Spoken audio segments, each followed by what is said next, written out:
My name is Jamie Irvin, and I'm the host of the Heavy Duty Parts Report. I recently produced a video series called Do Rollups Make the End User the Loser? In that series, I talk about what a rollup is, what the goals of rollups typically are, which include achieving economy of scale, and I talk about the eventual place a consolidated industry goes when every level of the supply chain is dominated by rollups. In response to this video series, I was contacted by Bill Wade, and he asked if he could come on the show, which I was very happy to say yes to. Now, Bill is the founder of FleetPride, and he's no longer with the company, but he is the founder of FleetPride. And this is a company that is known industry-wide as one that expands through acquisition using the roll-up strategy. Bill, welcome to the Heavy Duty Parts Report. Thanks. Thanks for letting me talk about this with you, because I think it's very important. I agree. It's a very relevant topic. It's one that we need to discuss, and it's one that we need to look at from all angles.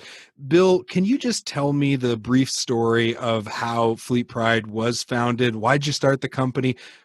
Just tell us that early story, and then we'll get into some of your motivations and some of the goals that you had. Well, it actually was pretty interesting. I had worked for a succession of European companies as the head of their American operations. So I had worked for the English and the French, or English, the Italians, the Swedes, and the Germans. And I thought, it's time for me to work for an American. Maybe that would be me. My original idea was to put together some manufacturing companies, because at the time, remember this is 1998, at the time, that's where the merger and acquisition activity was. Two things happened. Number one, the base acquisition that I had planned on, I just couldn't pry loose from the previous owners. Number two, I was looking at it, a hard look, and I realized that distribution would make way more sense, because I thought you could actually make way more money in distribution than you could in manufacturing. I took my distribution idea to the same guys I was working with on the manufacturing side, Madison Dearborn Partners here in Chicago. They said, that's very nice, but we really need brick and mortar. That's what we do. Here's another company that you could go to. So I hopped on a plane, flew out to Los Angeles, and met with Aurora Capital. I talked to them for 45 minutes, and they basically said, that's exactly what we do. We've got a deal. So I was living in Denver at the time, working for Gates, and I came back. My wife said, so how'd that go? And I said, you know what? I'm going to have to do this. So that's how it really started. That was, and I'll give you a timeline just to show you how consolidated it was. I started April Fool's Day was my last day at Gates. By June 1st, we had 10 letters of intent from 10 family businesses all the way across the country, all of whom I previously knew either as customers or, as a speaker at an association meeting or some damn thing. We closed all of those deals simultaneously, the same day, August 2nd, in the offices of Gibson, Dunn & Crutcher out in Los Angeles. They have a whole floor of conference rooms, all with glass walls. So each family got a conference room, and they could all see where everybody else was and just raise their hand when they had a question. We got that done. It started at 9 in the morning, finished at 2 in the morning the next day. And so we went from 5 employees when I walked in there to 2,500 when I walked out. Hell of a ride. We had borrowed something on the order of $100 million.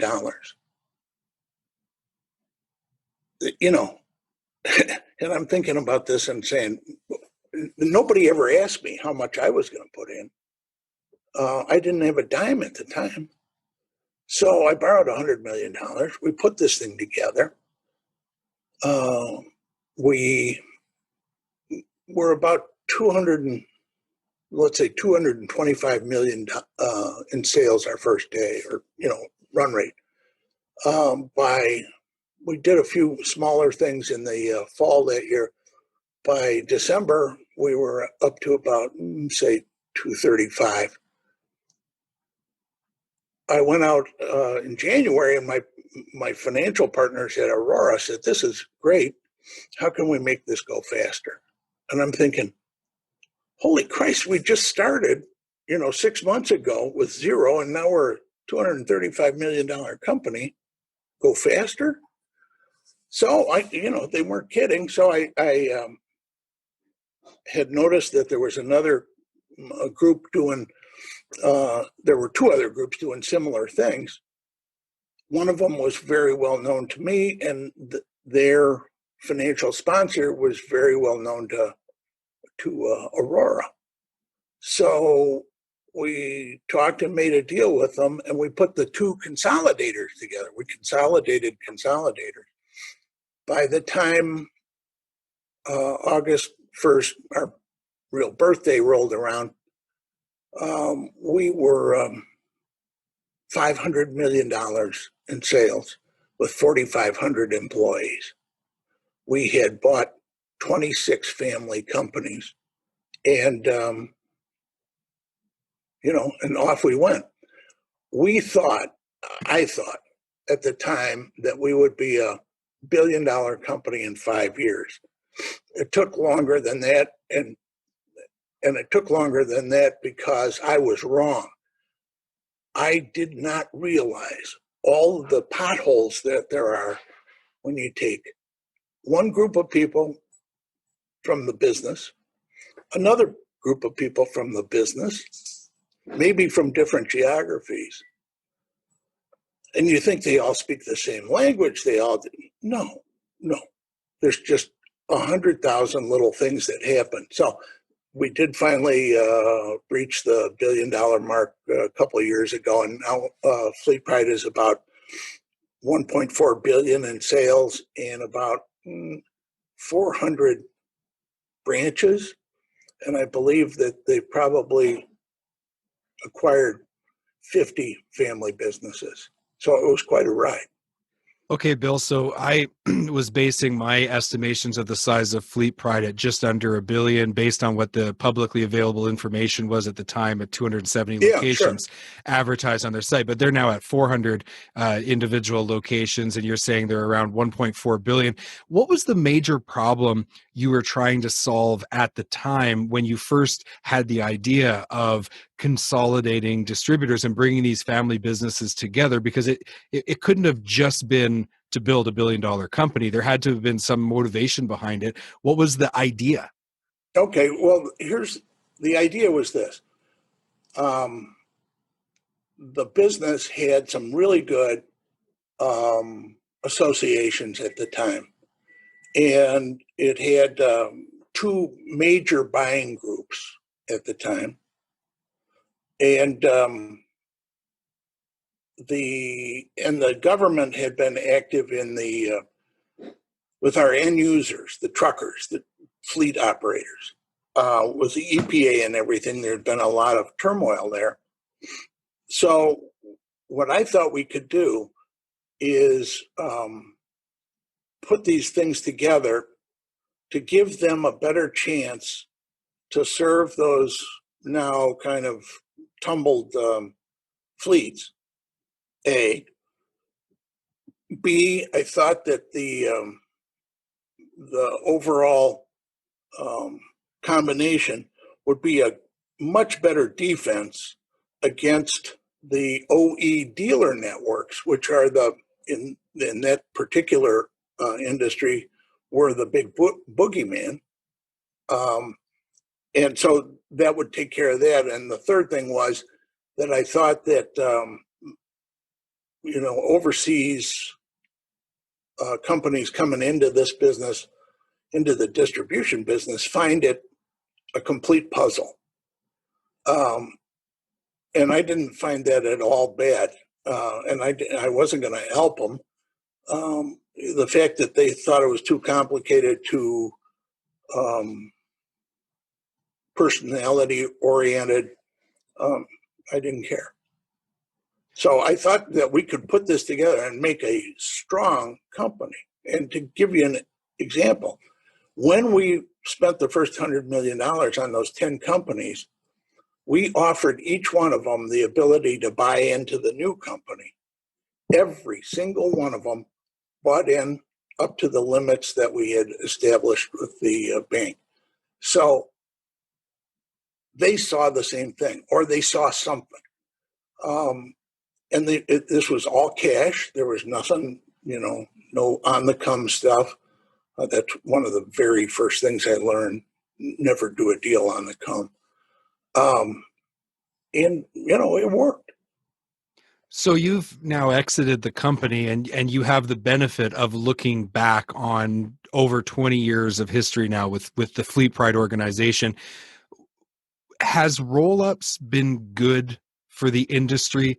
What pitfalls, what things happened that were maybe that you didn't see coming when you first laid this plan out and started to go to work on it?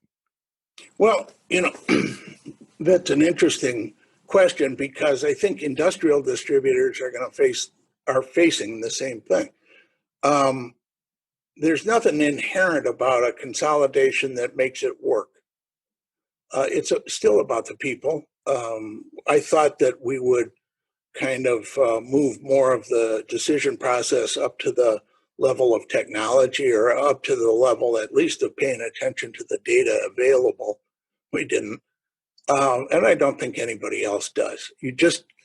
What happens is you just can't estimate the difficulty of taking families and putting them together with other families, taking away that entrepreneurial freedom that they had, and trying to keep the entrepreneurial spirit that they had.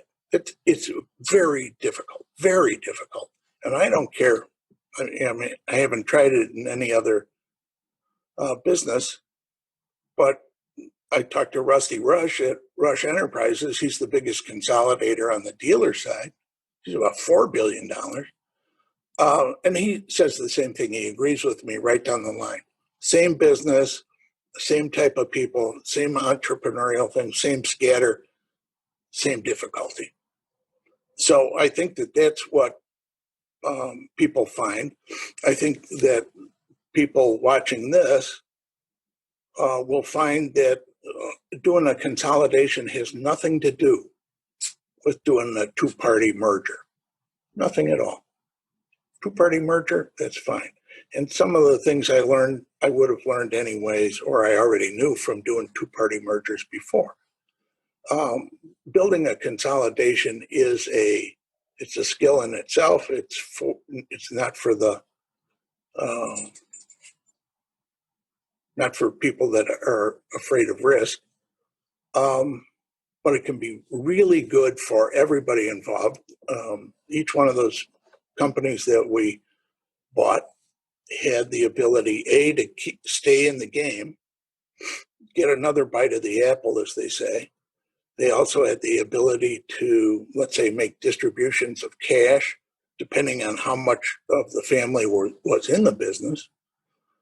I can't tell you how many Aunt Trudy's and Uncle Rudy's got the boot with the check. Families are families. They're not especially good at running companies. They're especially good at a lot of other stuff, but it's just not a convertible skill, I don't think. So, Bill, really the question that we're trying to answer is, do roll-ups make the end user the loser. So I think you've done a fantastic job of explaining the challenges of building a consolidated business, the pros and cons for the people who participate, the impact on the family-run business. And it's interesting that you talk about the loss of that entrepreneurial spirit, because in video 4 of my series, I really dive into that. I really want to know from your perspective, were there negative consequences for the actual people buying products that you didn't see coming? Yes. Look, every distributor carries a lot of lines. I've never found one that, didn't have 100 lines on the shelf that they admitted to, and probably another 25 that, they never said anything about. Our ability, or our original idea was to give each one of these locations the ability to cluster with the other locations, even though they were not geographically synced. None were, none stepped over the other, but we had one in Texas, one Connecticut, one in California. It was that type of thing. The idea of taking care of the customer, however, is, that's kind of universal. Here's the problem. If I ask you how you take care of your customers in the consulting business, let's say, then you tell me, and then you ask me how I take care of my customers, it may or may not have anything to do with each other. Is either one of us right or wrong? No, that's not the point. So what we found is some of our branches, and everything happens at the branch level. That is the key place. And my take on it, and I've said this 1,000 times, is the branch manager. He is the guy. If you've got great branch managers, you've got a great organization. Absent that, you just have inventory scattered.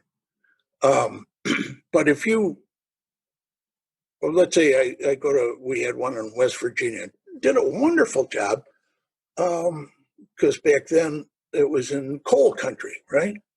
So they knew everything about Mack trucks, which are the overwhelming champ in the coal business. They knew everything they needed to know. They knew mine operators. They knew everything like that. So if we were going to come in there, if somebody like me had decided, well, geez, we could make a lot more money if we put all of our business in one bucket, and decided to go to a single supplier, I could have just screwed up their business enormously. We were trying to get to 80% common lines within 2 years. I don't think they're even there yet, because it doesn't matter. That was one of the things that I thought would work, and it doesn't. And it doesn't need to. Once you get into that situation and you got the thing going, you find the best vendors, period. And the best vendors may not be the best vendors nationwide. They may be the best vendors, let's say, for a certain end user line, vocational trucks. They might be a great vendor for over-the-road liners. That's a different, maybe somebody's really good at school buses. And guess what we ended up with? We ended up with people that could do different things. There was no reason in the world to go and say, well, all of you need to use the same kind of bearings. I don't know why, but there are certain lines in distribution that get to have an emotional following. Bearings is one of them. So, if you're a Timken guy, that's what you want. You want the orange box. You don't want anything else. And if you try and shove a SKF in front of me, I'll go somewhere else. And yet the two product lines are excellent, and they're so good, and they are so bound by industry standards that you can take the cup from a Timken bearing and the cone from a SKF bearing and put them together. They work perfectly because they are exactly, mated to each other. that's the technology. That's not the emotion.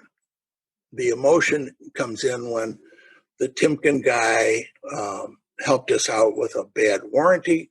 The SKF guy had a trainer that was in here, and he was just tremendous. So what we finally tumbled to was going to the vendors, all of our big vendors, had them all into the same room. And I told them, here's the things that we expect from you. Part of it I had learned when I was a vendor trying to sell NAPA, Motion Industries. We sold motion seals and bearings in the industrial business. We sold NAPA seals and bearings in the vehicle and fleet business. I guess we would have sold them to the to the office furniture division if they needed any. But when we finally got that business, and it was a hell of a day, I got invited into the chairman's office, and he explained the deal to me. And it was very clear, non-threatening, but perfectly clear. It goes something like this. Number one, we want to partner with you. You want to partner with us. In other settings, the partnership word is usually worth about 5 points. It's BS. Well, not with these guys.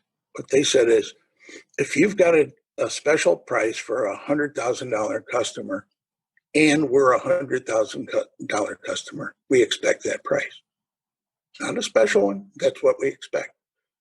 Further, and this is a real eye-opener for a lot of people, if you have a $100,000 price and you get a $50,000 customer, I don't want to find out that somehow that $50,000 customer is enjoying the same price. That was number one. Number two was, we expect you to be the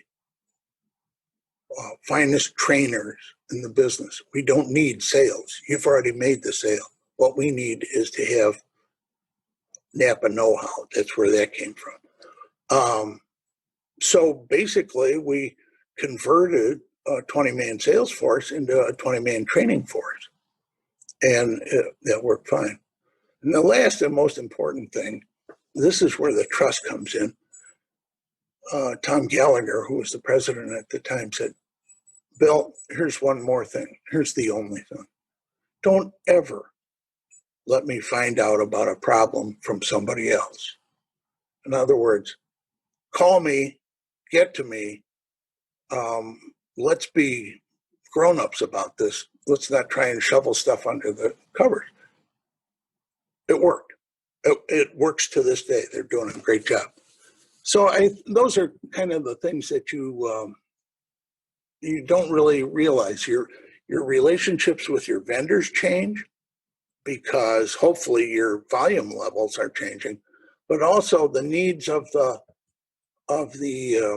your branches are slightly different. The needs of your end user customers are what they were. So how can we do a better job with that? We ended up with really, really good relationships with our major vendors, with the with major sales managers and what have you, so that when our guys needed some help in West Virginia, they could call the Timken guy or whoever was necessary and say, we need some help in West Virginia. If we were still just coal truck parts over there, they might say, well, we'll get to you. When FleetPride calls, guess what? The guy's on the plane that afternoon. That's a big difference. And that's a major benefit to the consolidation. Okay, so on the one side of the equation, you have a loss of entrepreneurial innovation. You have conflicting personalities within the organization, and you have the struggle of trying to create systems that work across multiple geographic areas with divergent and dynamic needs. So this is where we could put it into the side of the equation where it isn't necessarily better for the end user. what you're saying from that story is on the other side of the coin, you have consolidated the purchasing, money talks, and you're able to provide better support because of the relationships forged with the manufacturers who are supplying you with products. Have I summarized that correctly? Our branches became better suppliers the day that our vendor community realized that we weren't in it. To the best of my knowledge, at the time I was there, and during the whole founding experience, we didn't feel the need to squeeze somebody. Just be straight. All of a sudden we're a $200 million company. We probably could have gone in there and just put their heads in vices and taken care of it.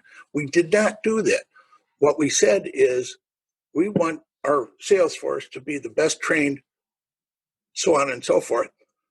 Spend your money however you want to, but we're telling you what we need. And so that worked out. It worked out very well. Now, when you say, well, what were the end users' benefits? Now, all of a sudden, right away, we had hundreds of branches that we could use for advice on technical problems, on installation problems, on troubleshooting, and what have you. In some cases, we installed at the time these little See Me cameras in the branch so that a guy gets in something that he either A, can't identify because there's too many layers of mud on it, it's cracked in a place that he can't figure out why it cracked. You put that show it on the See Me and say hit, and 200 experts that you don't even know look at it and say, oh, you know what that is? That's a XYZ. So the amount of expertise that we were able to corral day one was unbelievable. We knew more about trucks, and I think they still do, know more about trucks across the spectrum than any dealer knew, any OE knew, because we were talking to guys that have been doing this, branch managers would be 10 years at least. They were exposed to everything. They were exposed to line haulers. They were exposed to school buses. They were exposed to, whatever, meat haulers. And so when we had a problem, we had this enormous resource to solve it. Nobody else had that. Okay, and one of the things that you also brought up when you were talking about the original ideas, you saw the truck dealer side of the industry as a threat, a threat that had to be, maybe the industry needed a little bit of protection from, because just simply because if they own the whole business, monopolies are bad. And I go into that in my For video. end users, they're terrible. Yeah, and I go into that in my video series. So I see where your motivation was there, but what happens when consolidation goes to its logical conclusion, which is that now there's only 2 or 3 aftermarket distributors, there's only a couple real companies that own all the dealers. The manufacturers now need to consolidate for the purpose of technology, but also to build them to a size where they can actually do business with these large distributors. And then the customers, the fleets and repair shops and mobile repair, they've got to start consolidating. What happens when the whole industry becomes consolidated? Where does that lead us? And do we come back from that? And what do you think about that? I studied a lot about this before I started, because I tend to do that. And I even went back as far back as the Rockefeller, oil thing and what have you. First of all, nobody is ever going to consolidate an industry that I know of. Consolidate a distributor served industry completely. Not happening.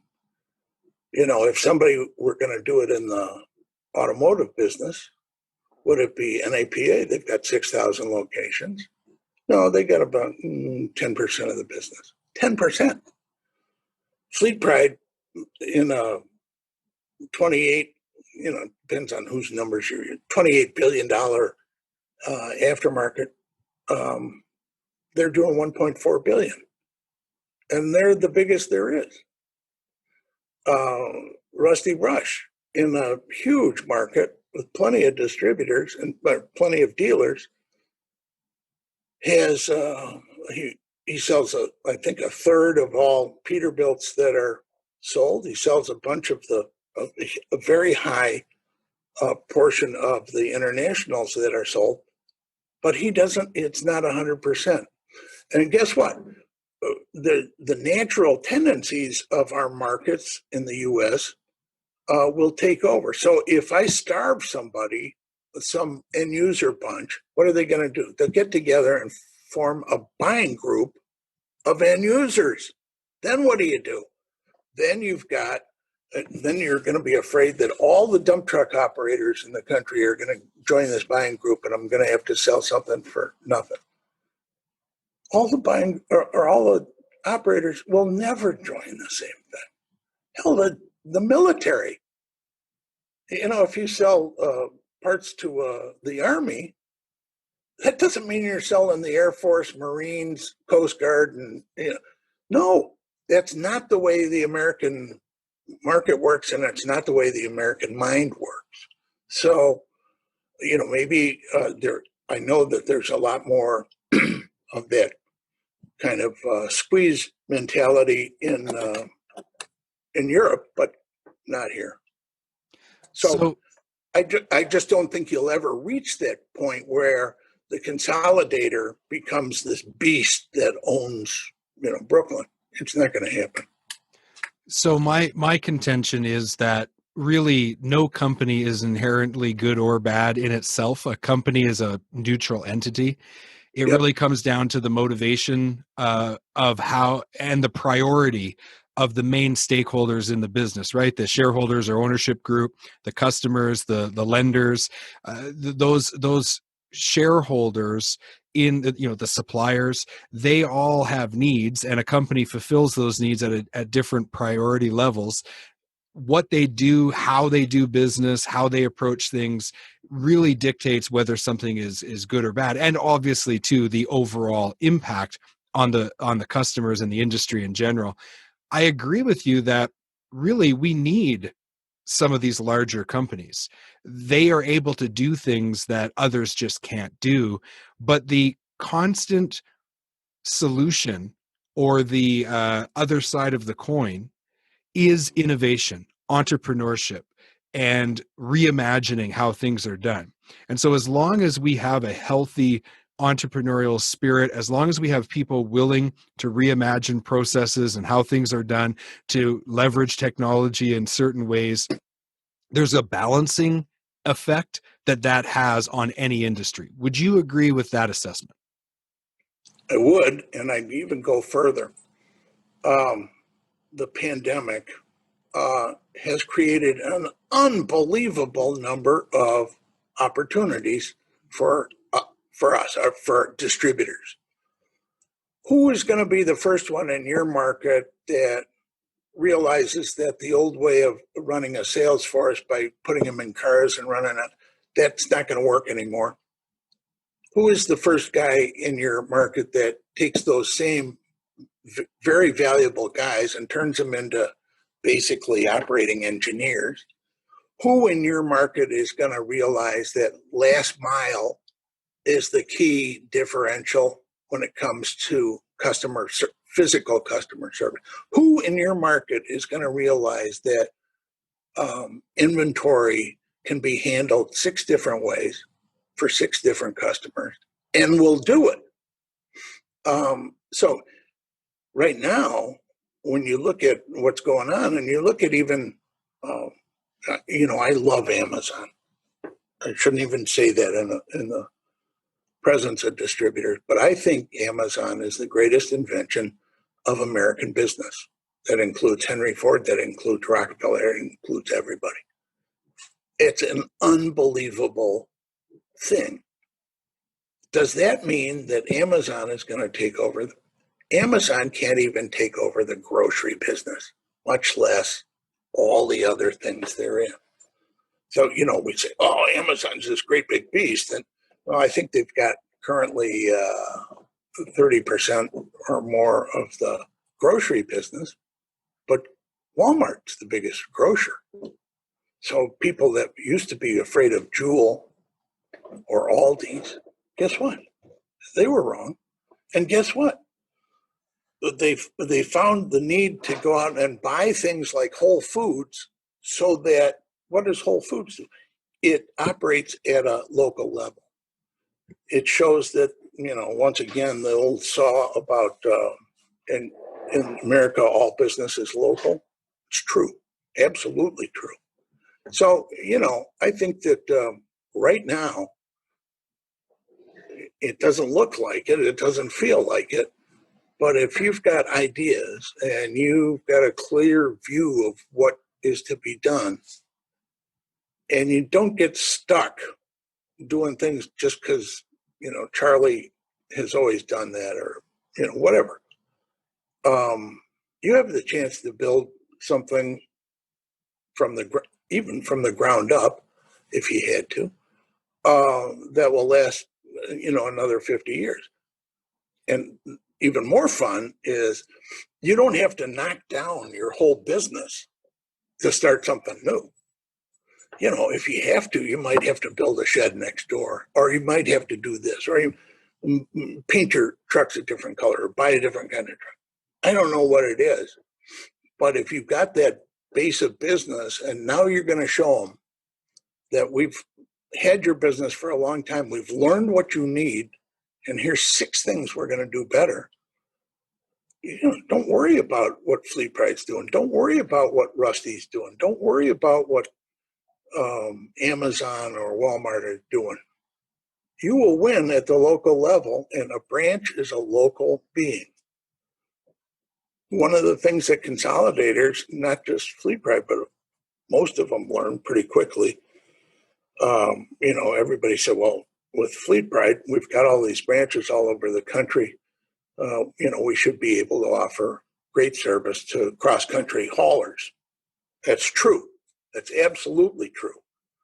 And it would have been probably a crushing differential, but the grand majority of businesses that have service portions is local. So, if I wanted to be the number one guy with Roadway or YRC, that's great. But I would make a hell of a lot more money if I was really good at beverage racks or school buses or utility trucks or on the local level. And then once I figure it out on my local level, I can expand through the rest of the region in a consolidation and say, look what we've found. Look at the learning we've been able to do. Look at the new vendors we've been able to bring in if necessary. That's what makes it strong. And history repeats itself. So if you look at what Sears did in the late 19th century and then throughout the 20th century, then they were displaced by Amazon. And in fact, Amazon was one of the 6 companies that were listed in Sears bankruptcy filing as reasons for bankruptcy. Jeff Bezos has gone on record of saying one day Amazon will go bankrupt. If you look at Apple had 2% of the computer market for many, many years. They were very small. They eventually became one of the most dominant players, and one day they will fade and some other innovative company will take over. And when you look at the story of the I think it's Compaq, when they took on Big Blue and IBM. So this has repeated itself in multiple industries over and over and over again. It almost never fails. It's something I think that we can rely on. That's why I say, let's continue to reimagine how we do business. Let's continue to fuel our imaginations as an industry. And it's everybody's responsibility. It's not just the chosen few, brilliant CEOs and founders that start something new. Every person in the industry can participate at every level to contribute to that. And there's going to be some winners and losers. That's the nature of business. But over time, I think that is the solution to the obvious end of where consolidation takes you if left unchecked by technology, by innovation, and by entrepreneurial spirit. All of these organizations, I don't care if it's a branch or a company or a consolidation, or even really an industry, they're all reflections, lengthen the shadow of the leadership. So Watson was a great leader at IBM. What's his name was a great leader at GE. The next guy in maybe wasn't so good. Is it because they, forgot how to do this or no? It's because those guys were really good. I think when you really separate it and study it, if you want to, what you'll find is good branches have good branch managers. It's just as damn simple as that. And if they feel the support from top management, they will go out and they'll keep innovating. They'll keep pounding on doors. They'll keep visiting their customers. My favorite thing was always to make sure that our guys came in the back door. So the first thing they looked at was the junk pile. And when they went and made a call, they could say, what is your biggest problem? I notice you have a whole bunch of half shafts out there that are going bad. What's going on? So you could really make yourself part of the customer's ongoing operations just by understanding him as well as he understands himself. That doesn't lend itself to a bunch of corporate people standing around waiting for the other guy to do it. You've been listening to a bonus interview on the Heavy Duty Parts Report. I'm your host, Jamie Irvin, and we've been speaking with Bill Wade, who is a former founder he is the founder of FleetPride. He was formerly with the company, and he's now the managing partner at Wade Partners. Bill, thank you so much for taking some time to speak with us on this important subject and being on the Heavy Duty Parts Report. Oh, thank you. And I really think that the whole idea of the Heavy Duty Parts Report is a great one, because what it allows us to do is continue to keep the industry together when we can't have association meetings, we can't have golf outings, we can't have all the rest of this crap. But what we can have is decent discussions about our business. Our business isn't not the same as the automotive side. It's not the same as the golf cart business. Our business is what it is, and you guys are really making a point of keeping everybody together. I think that's really important.